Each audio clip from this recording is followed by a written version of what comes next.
the status of other characters in dreams? Are they just creations of our consciousness, or how should we think of them? Yeah, there's kind of, experientially, there seems to be different categories of characters, and this seems to be a common experience for lucid dreamers, maybe non-lucid dreamers as well, that there's different types of characters, and it seems like people keep reporting this.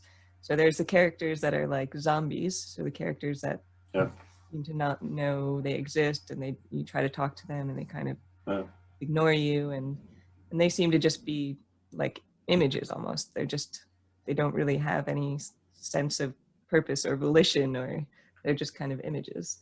And then there's characters that seem to be, I think this is Robert Wagner's term, he calls them puppets. Maybe, I think it was him. So it's like they'll interact with you, but they seem to kind of just reflect whatever you're thinking. Yeah. So if you think that they're gonna start laughing, then they start laughing. If you think they're gonna be angry, then they get angry. And so those seem to be just projections of whatever you are thinking.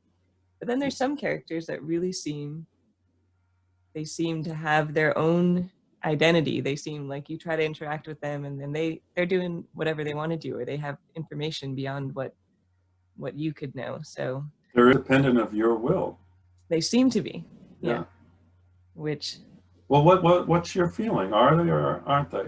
They seem to be, or just? I would say that they are. Yeah. Because they seem to be, for sure. Yeah. Mm-hmm. But I think the data is suggesting more and more, and this is coming from the lucid dreaming research, and maybe people like Wagner and Paul Tolley and others, that these dream characters who are independent of our will have information that we could not give them. Yeah. Could not have come from us. Right. I know. So the skeptics, which we have to. Again, we're back to the unknown unknowns. Yeah. The skeptics just say, like in all of psychology, you can just say, well, it's information you didn't know you had, or it was in your subconscious, or it was, that's what the skeptics would say. Because we've been exposed to tons of information in our life that we're not consciously aware of all of it, of course. So when people have things like precognitive dreams or learning information from a dream character, they say, well, you knew that, you just didn't know you knew it. Yeah. Yeah, and that and yes, and that, to me, that objection needs to be taken seriously and addressed. Mm-hmm. And I think those objections can be addressed. First of all, you have to say, okay, that objection can lead to an infinite regress. No matter what information I bring up, you're just going to say, well, you could have learned it implicitly. Right. Well, of course, yes, that's true about virtually anything, Yeah. So where does it stop? Okay, so those critics need to take a more principled stance and say, we will believe that it's independent information if it's X, Y, and Z, and I think we can then, in principle, settle the debate. Right. That it's not just coming from implicit sources that we unconsciously picked up. It's coming from someplace else. We don't know where. But that's a whole, that's a whole paradigm shift in what Western science thinks of as human knowledge and human. Yeah. Okay. But why would it have to be information from other worlds? Because I think it could be, there's so much in this world already, and that not just currently or where I am locally, but maybe from the past or from the future, or from individuals on the other side of the earth, or from collective knowledge that we may have together that we can't access. I don't have this knowledge in my own brain, but collectively I can access that in the dream. So is that the Jungian hypothesis, like the collective unconscious, or are you thinking in those terms, or just? Yeah, I guess he used the term collective unconscious. I guess I just use it broadly as like that we're all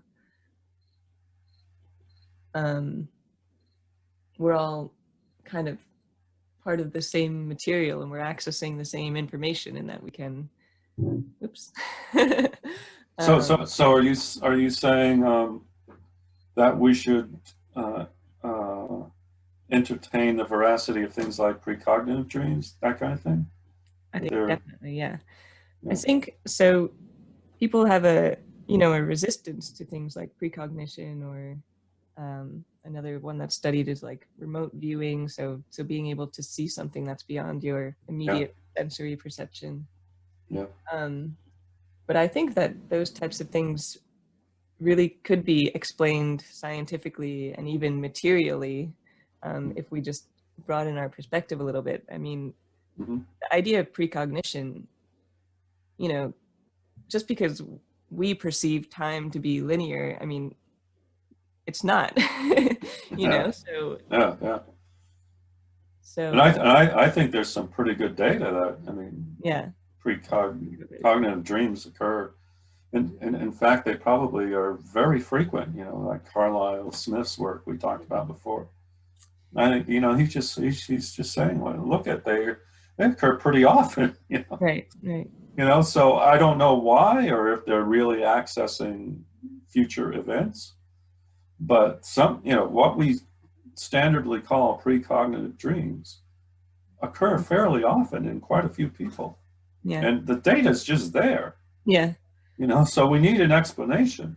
yeah. And a lot of people will say that they've had them, and we don't even think that much about it. Like, it's not, I mean, unless you have like a really big one where you predict a really big event, then maybe you are really impressed by it. But a lot of people will say, yeah, I had a dream that she was going to call, and then she called. And it's like, it's just a Yeah, normal part of experience. But yeah. I mean, the deflationary account of it is the law of large numbers, right? That right. So it's a coincidence essentially, because pretty much, yeah. bound to happen a couple times. But I don't think that it really works. Yeah, but So, why is that more like easier for people to believe than agreed. yeah. And then we have the interesting phenomena of shared dreams, which I still think Yeah, hasn't really been explained. that I think Um, as well. Yeah, because mutual. yeah, because particularly among twins, I mean, Hmm. That would be a good the, study. Yeah, yeah, that's crying out to be done, but because of this dogma, we can't do it. This, I don't know what to call the dogma. Like, I don't know what to talk. It's not just materialist dogma. mm-mm. Um, what is it? I don't know. Well, it's This, interesting because it's like really just restricting your understanding of the world to what you can physically see and what you personally experience, which is yeah, just very, very limited view. I mean, we're limited by very, sensory systems that we think this is all there is to the world, but that's just completely false. I mean, we're totally seeing false. such Yeah, limited aspects of the world around us and of ourselves. So yeah, yeah.